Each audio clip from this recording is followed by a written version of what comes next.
Ah bah bonjour tout le monde. Avant que je ne monte sur Paris, ce soir 18h, nouvel épisode de la série des Focus. 4 chocs ce week-end, 4. Contrairement à la grève de la semaine dernière où il y avait qu'Arsenal-Liverpool. On va commencer, comme on est français, on va commencer par la Ligue 1.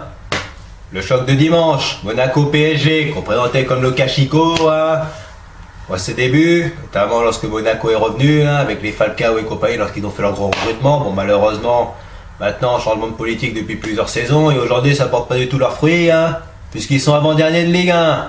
Ce sera un choc des extrêmes. Tout d'abord entre Monaco, 19ème de Ligue 1, qui peut être dernier en plus, et de l'autre côté, Paris, qui a gagné tous ses matchs de Ligue 1 et qui sort d'un match nul à Naples, mais pas franchement mérité au vu de la prestation fournie.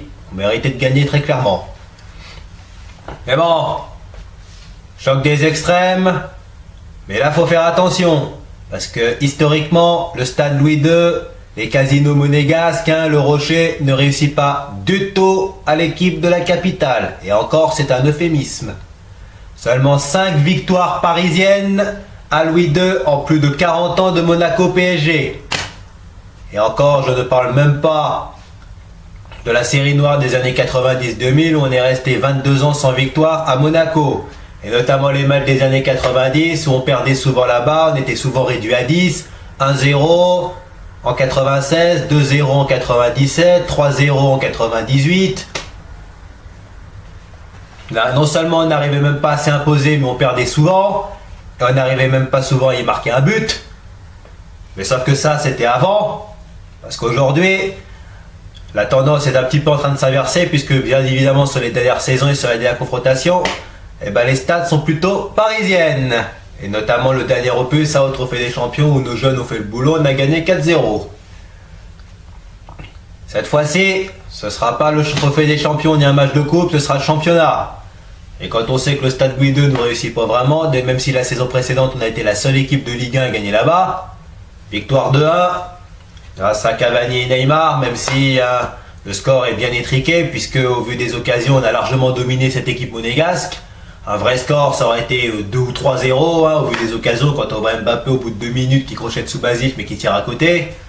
Alors ce jour-là, les Monégasques, ils n'avaient même pas existé. Ils auraient le mérite de marquer un but de châteux, coup franc dévié par le mur. Mais bon, ce sera un autre match dimanche.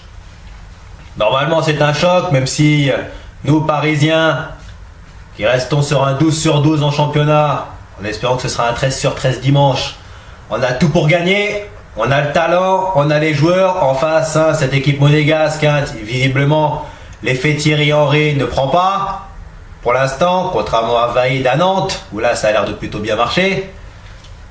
On a l'occasion de les enfoncer encore plus, parce qu'ils ont vraiment la tête dans le seau, en plus Glick, leur patron de défense, ne sera pas là, il est blessé.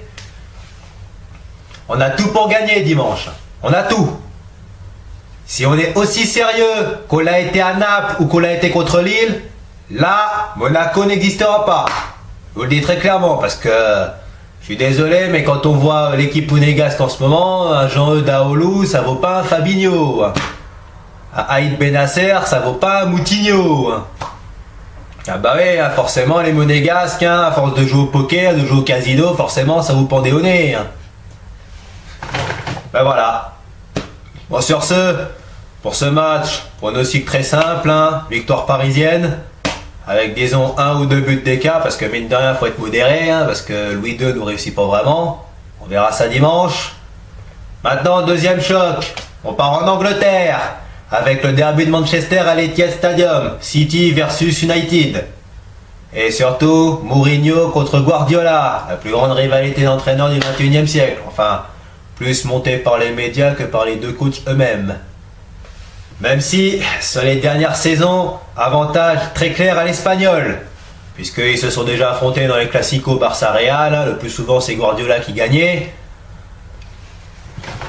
Et ça risque sûrement de se reproduire dimanche, même si, il faut faire attention, parce que il y a quelques petits stats qui peuvent très bien avantager Manchester United. Tout d'abord, City n'a pas gagné de derby à domicile depuis 4 ans. La dernière victoire des Citizens à domicile contre les White Devils, c'était en 2014. 1-0 si je me souviens bien. Et puis il faut pas oublier le dernier opus de la saison précédente, hein, puisque City pouvait être champion et mène pourtant 2-0 grâce à Kompany Gundogan, hein, sauf que bah voilà, José Mourinho sort de sa boîte, hein, et Pogba se réveille, marquant un doublé, c'est Smalling qui marquera le but victorieux. Résultat, City qui mène 2-0, qui perd 3-2 contre United, et Mourinho qui fait son petit triplé là, comme ça là, devant les supporters. D'autant que Manchester United est en net regain de forme sur les derniers mois, notamment porté par Anthony Martial en feu, d'ailleurs il vient d'être appelé en équipe de France. Et puis ben Manchester United qui se distingue par son côté totalement imprévisible, hein. Malheureusement cette semaine c'est la Juve qui en a fait les frais, puisque les Turinois qui menaient 1-0 grâce à Ronny, hein, Cristiano, qui avait des occasions de breaker, un vrai score ça aurait été 2 ou 3-0, sauf que bah voilà. À Manchester United, hein, pendant les années Ferguson, il y avait le Fergie Time, sauf que là, bah, le Fergie Time n'a jamais aussi bien porté son nom, puisque bah, les Red Devils, qui n'ont rien montré quasiment du match, bah, réussissent à s'imposer 2-1, avec un vrai but de Châteux sur le deuxième but. Hein, le coup franc, là, Alexandro contre son camp, Bonucci qui dévie sur Sandro qui pousse au fond, faut vraiment avoir une sacrée dose de réussite. Hein. Eh oui, une sacrée dose de réussite. De l'autre côté, du côté de City, ça se voit très bien. Ah, ça va très bien, ils ont mis 6 buts à Donetsk, hein, 6-0 avec Sterling qui obtient le péno le plus dégueulasse du monde. Un beau croche-patte dans la surface, hein, bon, bien plus visible que de l'était Ravanelli. Voilà. Mais bon, ça va être un super match à jouer, il y aura de l'intensité, il y aura des duels, il faudra gagner les duels, bien sûr. Mais c'est vrai que c'est un match très difficile à parier, parce que City sont leaders, mais il y a Liverpool et Chelsea qui leur collent au basque. De l'autre côté, United a également besoin de points pour retrouver le wagon de la Ligue des Champions. Ça va être un vrai choc en perspective. Alors sur ce match-là, je vois plutôt un match nul ou une victoire des Red Devils, puisque mine de rien, mais plus un match nul. Mine de rien, quand on y pense, hein, City réussit pas très bien à domicile contre United, hein, surtout sur les dernières saisons. Et quand on connaît le côté imprévisible des Red Devils, hein, notamment Mourinho, il y a de quoi s'attendre. Troisième match, un championnat dans lequel on n'est jamais allé depuis, en Allemagne, puisque c'est Dortmund-Bayern de Munich.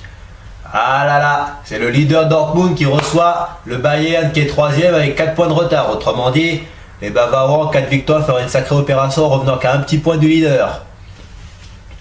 Les deux équipes qui ont des trajectoires assez différentes. Hein. Dortmund a fait un très beau début de saison, ils sont pas premiers pour rien, même si lors de leur dernier match ils ont perdu devant l'Atlético de Madrid. Bon, gagner en Espagne, c'est pas facile, hein, je peux comprendre. De l'autre côté, le Bayern de Munich a vécu des petites turbulences en septembre-octobre, hein, et en ce moment, il paraîtrait même que les cadres, hein, Hummels, Lewandowski et compagnie, Neuer, voudraient la tête de Niko Kovac, l'entraîneur du Bayern, et également c'est un joueur du club, hein, entre 2001 et 2003. Et justement, l'équipe bavaroise va sûrement pas se révélateur avec ce déplacement à Dortmund parce que c'est jamais facile d'aller jouer là-bas. Ah, la grosse ambiance de la Ruhr, hein, avec notamment le fameux mur jaune, hein, sans équivalent en Europe. 25 000 personnes debout qui chantent pendant 90 minutes. C'est pas facile, hein, d'autant que Dortmund, ils ont une bonne raison aussi. Parce qu'ils n'ont pas oublié les 2 gifles de la saison précédente. Au match aller, le Bayern s'impose 3-1 à Dortmund, mais surtout le match retour à l'Allianz Arena, où le Bayern colle à 7 blancs à la Roger Federer, 6-0. Ils n'ont pas oublié, hein, les joueurs de Dortmund, et je suis bien sûr que ça va influer sur leur motivation. Mais bon, Dortmund, ils ont également une sacrée carte à jouer parce qu'en cas de victoire, ils peuvent repousser le Bayern à 7 points. Et 7 points en Bundesliga, c'est beaucoup. Quand on sait que le Bayern gagne le titre quasiment chaque saison. Là, ce sera l'occasion peut-être de mettre fin à l'hégémonie. Il y aura peut-être une passation de pouvoir. Sur ce match-là, soit Munich se réveille, soit Dortmund confirme. Mais ça peut très bien se finir sur un match nul. Mais moi, je vois une victoire de Dortmund. Sans problème. Et puis ensuite, dernier choc, on part en Italie. AC Milan-Juve, à San Siro. La Juve doit se racheter, puisqu'ils ont perdu de façon inexplicable contre Manchester United. De l'autre côté, le Milan a fait un partout chez le Betis, avec par ailleurs un but de Lo Celso, notre ancien parisien, pour le Betis. Mais sur les dernières saisons, les statistiques plaident largement en faveur des bianconeri turinois, d'autant que le San Siro le réussit très bien, avec beaucoup de victoires. La saison précédente, c'était Pipita Higuaín qui avait fait la différence, et la Juve s'était imposée 2-0 à San Siro. Cette fois-ci, Pipita, il est dans l'autre camp, à l'AC Milan, mais il ne jouera pas ce week-end, il est blessé. Mais néanmoins, en raison de l'expérience, en raison du vécu des joueurs, et surtout en référence aux statistiques, bien évidemment la Juve, hein, avec Ronaldo, Dybala, Pjanic, l'autre ancien soldat Matuidi, ils ont largement les uns pour remporter à nouveau le Scudetto. Il n'y aura pas de problème et je pense pas que c'est l'AC Milan qui va les arrêter. Tant que les Bianconero sont premiers, l'AC Milan est quatrième. Eux, leur objectif à la bande à Gattuso, c'est d'essayer de conforter cette place, hein, parce qu'il y a la menace Lazio derrière, hein, avec lequel ils sont ex-aequo. Mais voilà. Ce week-end, c'est Milan-Juve, comme d'habitude. Victoire de la Juve sans problème. Ils ont les armes, ils ont les attaquants. De l'autre côté, côté milanais, Pipita n'est pas là. Il n'y aura pas de problème, je pense, pour les Turinois. Sur ce, il y aura une petite surprise dimanche, puisqu'il y aura une petite ending. On se retrouve donc pour dimanche soir, pour Monaco PSG. Sur ce, bye bye tout le monde, que le meilleur gagne, et allez Paris!